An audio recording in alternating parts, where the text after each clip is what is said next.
H. Holmes, architect of nightmares, a deep soul radio true crime special asterisk. I was born with the devil in me. I could not help the fact that I was a murderer, no more than the poet can help the inspiration to sing. H. Holmes. The summer of 1886 brought more than just sweltering heat to Chicago. It brought a monster disguised as a gentleman, a charming physician with piercing blue eyes, and an enchanting smile that concealed the darkness within. Herman Webster Mudgett, a name that would soon vanish into the shadows, replaced by one that would forever haunt American crime history, Dr. H. Holmes. What drives a man to construct a building designed not for life but for death? What whispers in the soul of someone who creates secret passageways, soundproof rooms, and body chutes leading to a basement equipped with acid vats and dissection tables? Holmes knew exactly what he was creating. With methodical precision, he fired construction workers mid-project, hired new ones, refused to pay others, ensuring no single person could piece together the blueprint of his murder castle. A 3-story monument to madness in Chicago's Englewood neighborhood. Benjamin Pitzel became Holmes' loyal carpenter and accomplice.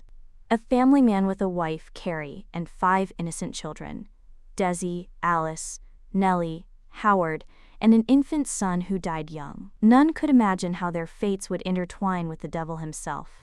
The World's Columbian Exposition of 1893 brought 25 million visitors to Chicago and countless potential victims to Holmes' doorstep. Young women arriving in the big city, seeking adventure and opportunity, found themselves charmed by the handsome doctor who offered them lodging and employment. Many disappeared without a trace. Holmes' methods were calculated: seduction, engagement, murder. He would propose to young women, convince them to sign over their assets, then they would simply vanish, their bodies disposed of through the chute, leading directly to his basement workshop of horrors. But even monsters grow restless. As families began investigating their missing daughters and creditors closed in on his mounting debts, Holmes attempted one final desperate con: insurance fraud, a fire, a claim for $6,000. A suspicious insurance company. The first thread that would begin to unravel his carefully constructed web of deception. An attorney named George Chamberlain gathered Holmes' creditors, surrounding the conman with a room full of people he'd wronged. Yet somehow, even then, Holmes' hypnotic charisma nearly saved him. Nearly. Before they could detain him, Holmes vanished like smoke. The game had changed. Holmes fled to Texas with loyal Pete Tizell at his side. But a new scheme was already taking form in his twisted mind. He secured a life insurance policy on his faithful accomplice, a death sentence disguised as financial planning. While imprisoned briefly in Texas for fraud, Holmes met train robber Marion Hedgepath. Together they plotted the ultimate insurance scam, with Pitzel as the unwitting sacrifice. In August 1894, a man identified as B.F. Perry was found dead in Philadelphia, his face and upper body burned beyond recognition. A man who had died peacefully, they said, before the fire consumed him. The coroner found chloroform in his stomach. Death by asphyxiation. Holmes appeared soon after, claiming the body was his friend Benjamin Pitzel, and collected $10,000 in insurance money. But something wasn't right. Holmes's former accomplice Hedgepath, betrayed when Holmes didn't share the payout, whispered warnings to the insurance company. This was fraud. The body wasn't Pitzel. The legendary Pinkerton detectives took the case. Holmes was arrested in Boston for fraud, but something far more sinister was emerging. 3 of Pitzel's children, Alice, Nellie, and Howard, had disappeared while in Holmes' care. Detective Frank Geyer tracked a labyrinthine trail of rented homes and false identities across America.